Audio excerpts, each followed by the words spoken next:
time management. I'm always sitting back anytime that I get a theme of what we're going to be teaching.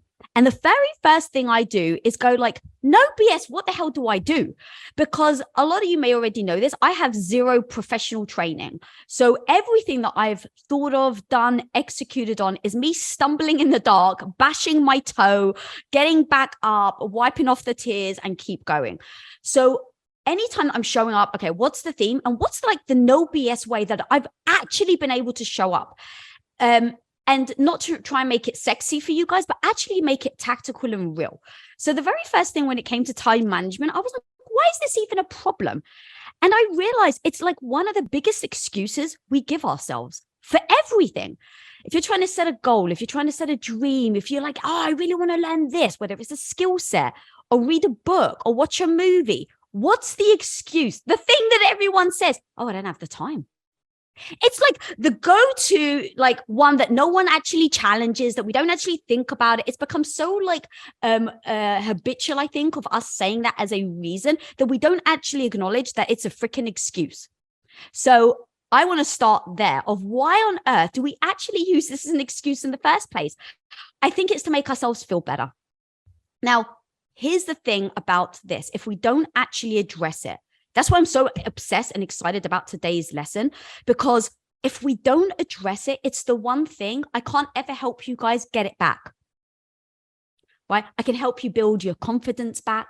I can help you, maybe if you fall, you've had a bad relationship. Okay, how do you get back up? How do you get a better relationship? The time thing is the thing that no matter how much I try, unless you jump in a DeLorean and you're Marty McFly, you're not going to be able to get time back. So that's the one thing that if we don't take it seriously, guys, it's again, you just can't get it back. So that's why this is a problem we really need to freaking address with our eyes wide open. Also, there's no compromise. No matter how much you want, like maybe I can compromise my dream for now. Maybe I can, right? Compromise. You can't compromise with time. It's going to keep ticking, whether you like it or not. So addressing the realities of the fact that time is so damn precious and we treat it like it's like, oh, well, who has the time for that, is setting yourself up for disaster. So acknowledging why it's damn important and that it's finite, right? We're all going to die. Now, we all have different timelines, but it's never coming back.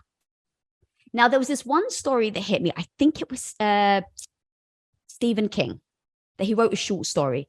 But the story goes, it's a world where there's infinite time. And the world ends up bifurcating into two camps. One camp that are just like, oh my God, well, I've got all the time in the world. So they just sit on the arse and do nothing because they know they've got all the time in the world. Then there's the other camp that go, oh my God, I've got all the time in the world. Well, hell, I'm going to learn this. I'm going to learn this. I'm going to learn this. And they just see the opportunity of infinite time as being a way that they can grow and learn. So right now, I want to say to you guys, because what I'm about to teach isn't going to be easy. What I'm about to teach is going to ask hard things of you guys. And so the question is, what freaking camp are you going to commit to? Are you in the camps like, I'll deal with that later? If you are, then you're not going to like what I have to say. But if you're the camp that it was like, I want to learn everything I possibly can and figure out how to do it so that I can try and make my time infinite, then hopefully I'm your jam.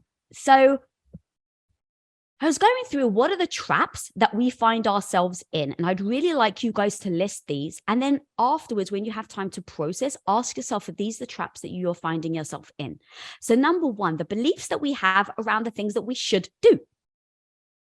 I'm just going to say, for 8 years, I thought I should, being a Greek Orthodox woman, that I should absolutely cook and clean. I didn't question it. It was just a belief that I had.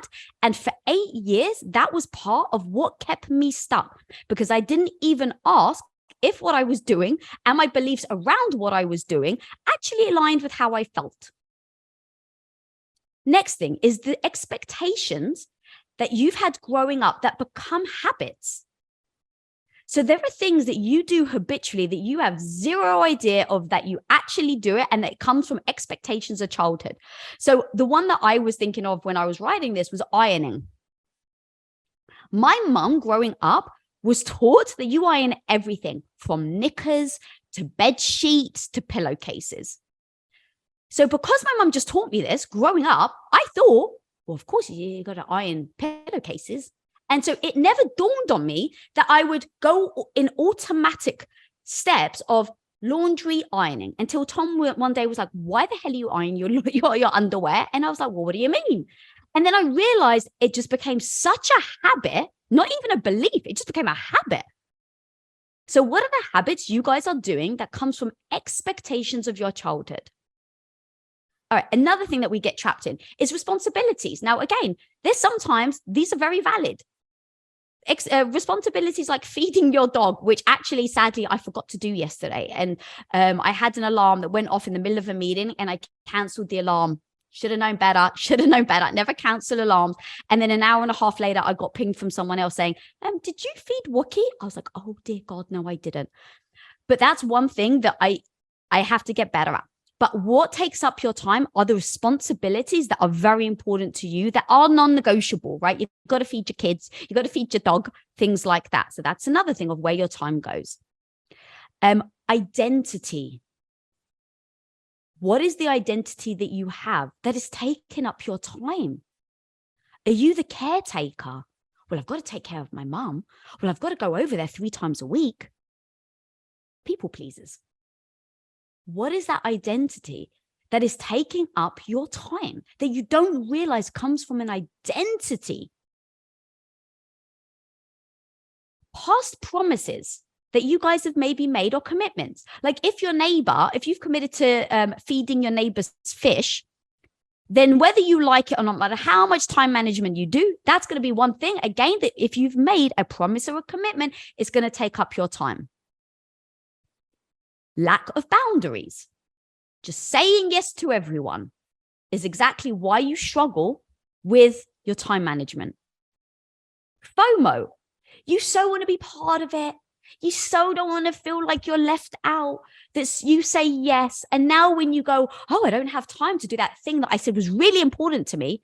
Why? Because you had FOMO. So you said yes to an event that you didn't actually want to go to. It didn't actually serve you. And now your time is being taken up by that.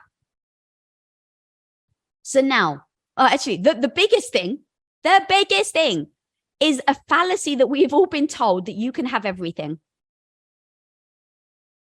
It's a fallacy. I think that because we think we can have everything, so we must do everything. And now, before we know it, we're totally swamped. We don't actually have the time for the things that we really care, but we so think we can do everything all of the time that we try and just cram things in and don't necessarily identify what are the things that are important to us that we should be spending the time on. And here's the thing, I like to believe I can. So you got to hold 2 competing ideas in your head. You can do everything, but you can't really. That's kind of how I hold that competing idea in my head. So I'm going to go back to something I said earlier. Time is not infinite, guys, but it absolutely is equal from a day-to-day perspective compared to everyone on the planet. So when you say, I don't have time, you have exactly the same amount of time as Oprah Winfrey.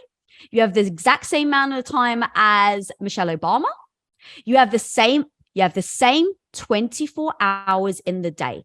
And if you think that your life has more or less hours and Oprah and Michelle Obama are more special than you, then you're fooling yourself. They just focus on where their time goes.